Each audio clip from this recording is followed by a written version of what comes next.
ሰላም ጤና ይስጥልኝ። የኤቢ ኔቸር ዩቲዩብ ተከታታዮች በሙላ ዛሬ ይዤላችሁ የመጣሁት ስለ ሞሪንጋ አንዳንድ ነገር ልበላችሁ ብዬ ነው።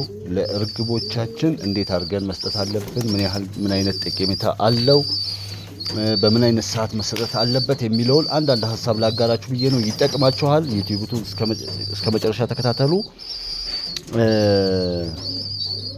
ሞሪንጋ በውስጡ ቫይታሚንን፣ ፕሮቲንን፣ ካልሲየም፣ አይረን አካቶ የያዘ ስለሆነ ለኢንዱራንስ፣ ለሪከቨሪ፣ ለኢሙኒቲ ይረዳል። ሞሪንጋን እንዴት አድርገን መስጠት እንችላለን የሚለውን ደግሞ ነጭ ሽንኩርት ካለ ከተቻለም ደግሞ ማር አንድ የሾርባ ማንኪያ እናዘጋጃለን ፈጭተን እንደምታዩት። ከዛ 1 ኪሎ ምግባቸው ላይ እንጨምርና ሞሪንጋውን ከ1 እስከ 2 የሾርባ ማንኪያ ነው የምንቀላቀልበት፣ ወይ በማር ወይ በነጭ ሽንኩርት። ከቻልን የነጭ ሽንኩርት ዘይት ካላችሁ የተሻለ ነው፣ ግን ነጭ ሽንኩርትም ይቻላል። ፈይታችሁ በደንብ መቀላቀል ትችላላችሁ።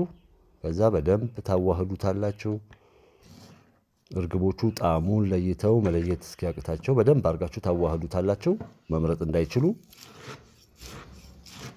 ነጭ ሽንኩርት ያው ብዙ ጊዜ በውሃም ስለምንሰጥ ብዙ ጊዜ እንትን አይላቸውም፣ ሲበዛ ነው እንጂ ይመገቡታል። በዚህ መልኩ በደንብ አድርጋችሁ አሽታችሁ ታዘጋጃላችሁ። መቼ ነው ደግሞ የምንሰጠው የሚለውን እናያለን። እርግቦች ረጅም በረራ ካደረጉ በኋላ ሪከቨር እንዲያደርግ ሰውነታቸው ይረዳል። ስለዚህ ከዛ በኋላ ብንሰጣቸው የተሻለ ነው። ጡንቻቸውን ያጠነክራል፣ መልሶ ይገነባል። የላባ ጥራታቸውን ያስተካክላል። የምግብ ፍላጎታቸውን ይጨምራል። በጣም ጠቀሜታ አለው ሞሪንጋ ለእርግቦች።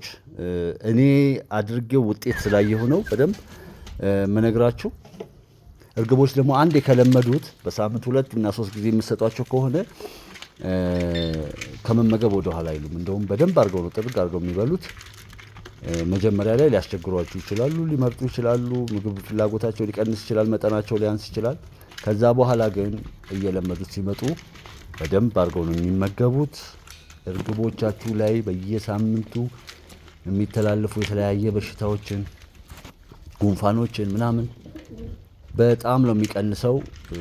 ሞክሩት፣ ትጠቀሙበታላችሁ። በተለይ የውድድር እርግቦች ያሏችሁ ሰዎች ከውድድር በኋላ ብትሰጡ፣ ከውድድር በፊት ደግሞ ከ2 ከ3 ቀን በፊት ብትሰጡ ጥሩ ውጤት ታዩበታላችሁ። ሞክሩት፣ ታመሰግኑኛላችሁ። ይህን ቻናል ሰብስክራይብ እያደረጋችሁ አመሰግናለሁ። መልካም የውድድር ዘመን፣ መልካም ውጤት እላለሁኝ።